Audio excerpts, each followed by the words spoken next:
I used to play in a band a few years back. We toured a lot.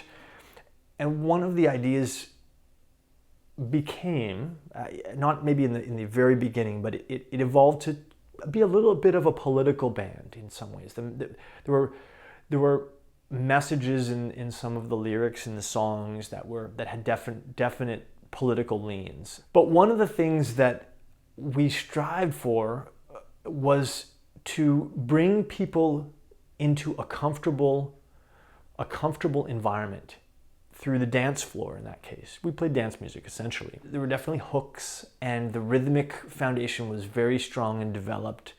Once people were in a comfortable state and could relax a little bit, then hopefully people are open to having a discussion about things that are less comfortable, politics, world issues, and so forth. But if we can find a way to use music as a stepping stone to develop conversations that benefit the greater good, then it truly becomes a universal language, because we're not necessarily communicating always directly through the music, but we're using it as a catalyst to develop conversations for all sorts of things.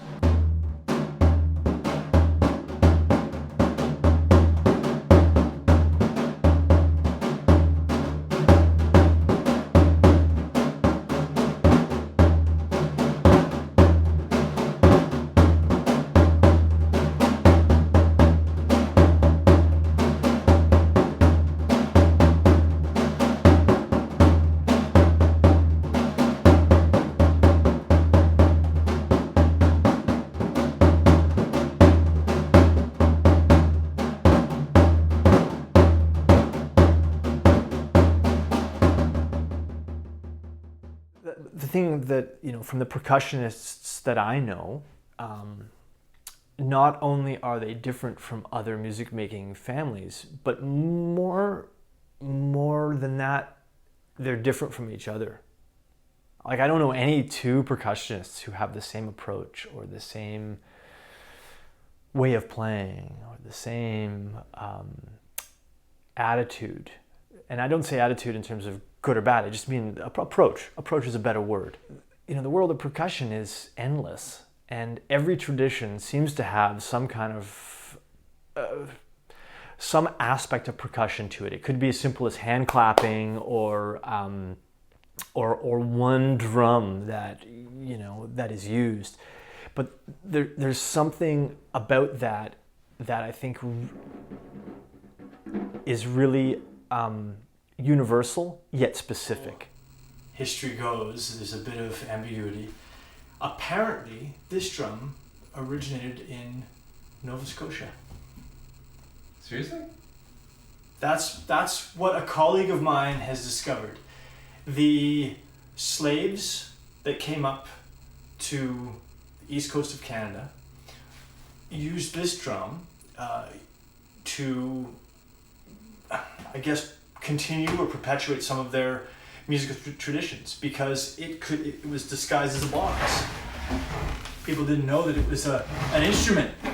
So a cow skin on a box, it looks like a storage thing, and then late night parties would occur and people would practice their songs. And this is a great drum for playing with singing, because it's not very loud, and the range is quite low.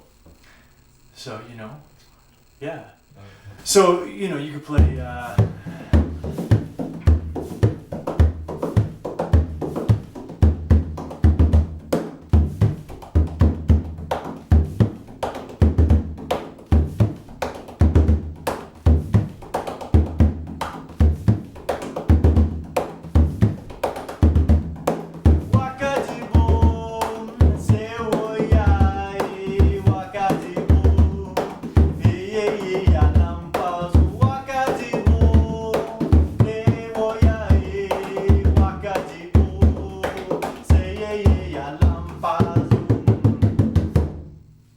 When I was at Berkeley, I had come across, long story short, I'd come across someone who had turned me on to North Indian classical music. And I went to a couple of concerts I didn't know they were going to be 4 hours long with no breaks. And I was, one of maybe 5 non-Indians in the audience. I didn't know that. You know what I'm talking about. I was fascinated with the modality.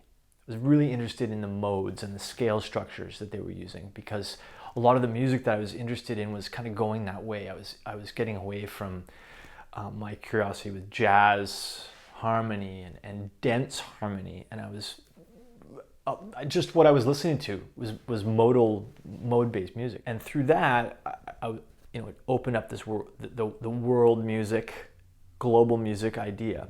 So I took this course at Carleton University in Ottawa, Introduction to Ethnomusicology, and that got me, exploring a bunch of different things.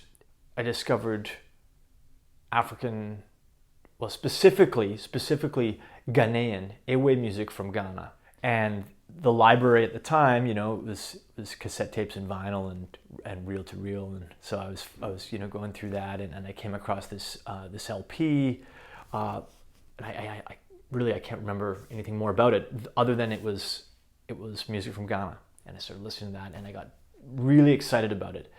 Partly because I had no reference point. I didn't know anything about what I was listening to, other than I heard cyclic patterns, and the drumming was intense, and there was some singing, chanting that I was interested in. And then from there on, I was invested in going down that path of getting closer to the source of specifically West African percussion, West African rhythm.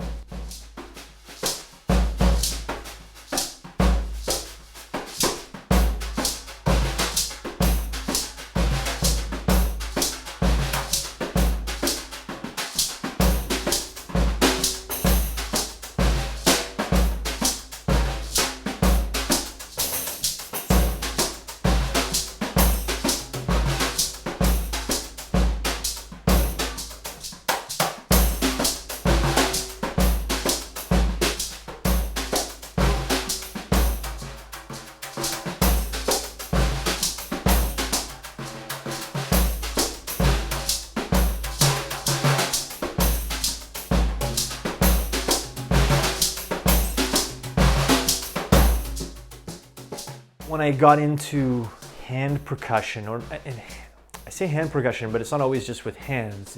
It's like other traditions, non-drum set making. The value of tone was really new to me. Hitting cymbals and synthetic drum skins and playing rhythms, and that was one thing. And then all of a sudden, hitting hand drum and trying to actually produce different sounds on it really affected the way that that my music making developed. And it comes back to that language aspect. That communication is like having a drum or any instrument and making it speak. Making it speak, not just hitting things. I mentioned about the notion of, we all want to just learn as many rhythms. How many rhythms can I learn? How many? Oh, I know that rhythm. I know that rhythm. Oh, I know that piece. But can you play it in a way that actually has kind of emotes the thing that it was meant to? Is it more important to be able to play one rhythm and just make it sing than knowing 100 rhythms, but sort of not, like they all sound like this kind of the same thing, even though they're different rhythms, they all sort of sound, you know what I mean? So finding a way to translate my own personal voice to the instruments that I'm playing so that they speak. And I still struggle with that. It's ongoing.